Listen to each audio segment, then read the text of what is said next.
महीने में एक बार दो बार ये लगा ही करेगा।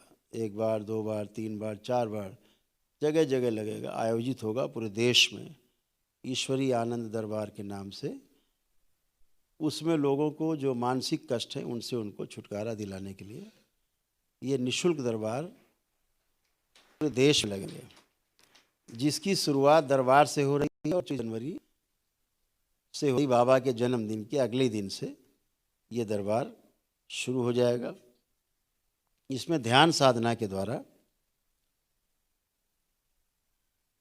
वैदिक हवन अनुष्ठान के द्वारा जो सब निःशुल्क होंगे, उसके द्वारा लोगों को मानसिक शांति के लिए उपाय किए जाएंगे ताकि उनको मानसिक रोगों से, कष्टों से मुक्ति मिले, उनके दुखों से मुक्ति मिले, उनके भय से मुक्ति मिले, उनको भ्रम से मुक्ति मिले, उनका नशा छूट सके, और तनाव है, गृह क्लेश है, तलाक आदि की समस्या है, तमाम नकारात्मक विचार जो आते हैं उनसे मुक्ति मिले। जो लोग नहीं आ पाते दरबार तो वो सभी लोग इसमें आ सकेंगे। और तमाम ऐसी झूठ मूठ की बीमारियां हैं जिन्हें लोग भूत प्रेत का नाम देते हैं। भूत प्रेत एक मानसिक बीमारी है, कोई भूत प्रेत जैसा कुछ भी नहीं, सब स्मृतियां हैं, आपकी ही स्मृतियां भूतकाल की, जिन्हें भूत कह देते हैं। आपकी स्वयं की स्मृतियां भूतकाल की, या आपके पितरों की स्मृतियां जो भूतकाल में रोग में रहे हैं, कष्ट में रहे हैं, उनकी स्मृतियां वो आपको जब तंग करती हैं, नकारात्मक करती हैं, ऊर्जा बढ़ा देती है शरीर में या घटा देती है ऐसी नकारात्मक ऊर्जा, तो आपको कष्ट महसूस होते हैं, तो लोग उसे भूत प्रेत का नाम दे देते हैं।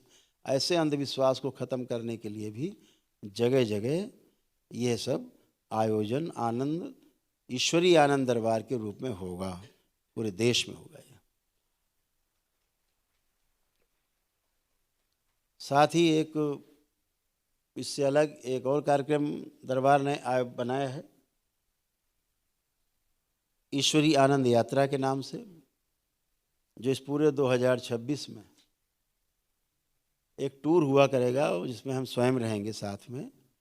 तो जैसे 100 लोगों का टूर है, 200 लोगों का एक साथ टूर है, तो वो थोड़ा शुल्क के साथ में होगा, ताकि आपके साथ घूमते हुए, रुकते हुए अच्छे अच्छे स्थानों पर, और ध्यान साधना के कार्यक्रम।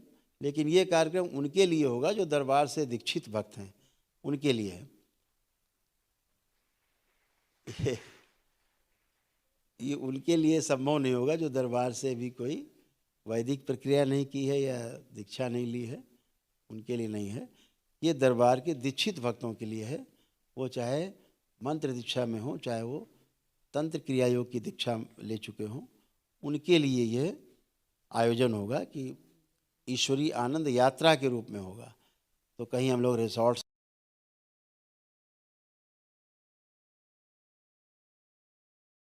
हवन इत्यादि हैं, अनुष्ठान इत्यादि सब होते हुए और ये कार्यक्रम कर पाएंगे।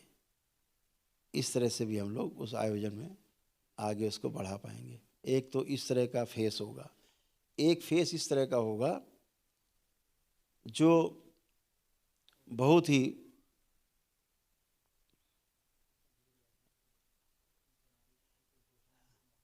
तो अभी बाबा के जन्मदिन पे बाकी घोषणाएं करेंगे, लेकिन ये 2 कार्यक्रम चलेंगे, आनंद ईश्वरीय आनंद दरबार के रूप में और ईश्वरीय आनंद यात्रा के रूप में।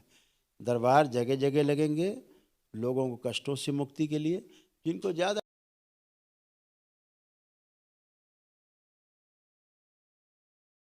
वो तो पूरे परिवार के लिए होता ही होता है, लेकिन जो सक्षम नहीं है वो लोग उसमें भाग ले सकते हैं और यथाशक्ति दरबार में रह करके, जुड़ करके आपसी सहयोग से दरबार को चला सकते हैं।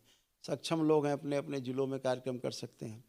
जैसे भी होगा इस कार्यक्रम को चलाया जाएगा और आनंद जो ईश्वरीय आनंद दरबार है उसको मजबूती से चला करके लोगों को रोगों कष्टों से मुक्ति दिलाई जाएगी और निःशुल्क दरबार ये चलेंगे, मैंने पहले ही आपसे बोला है।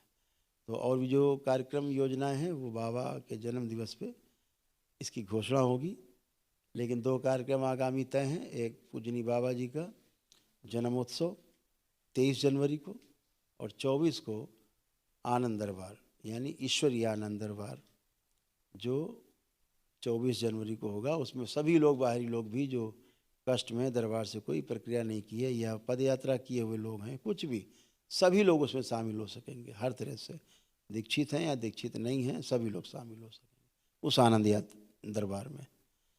तो सभी लोग एक एक करके अभी आते जाए तो आपको भी आनंद की यात्रा यहीं हो जाए और सब लोग आनंद में आ जाएं। एक एक करके आते जाए आप लोग।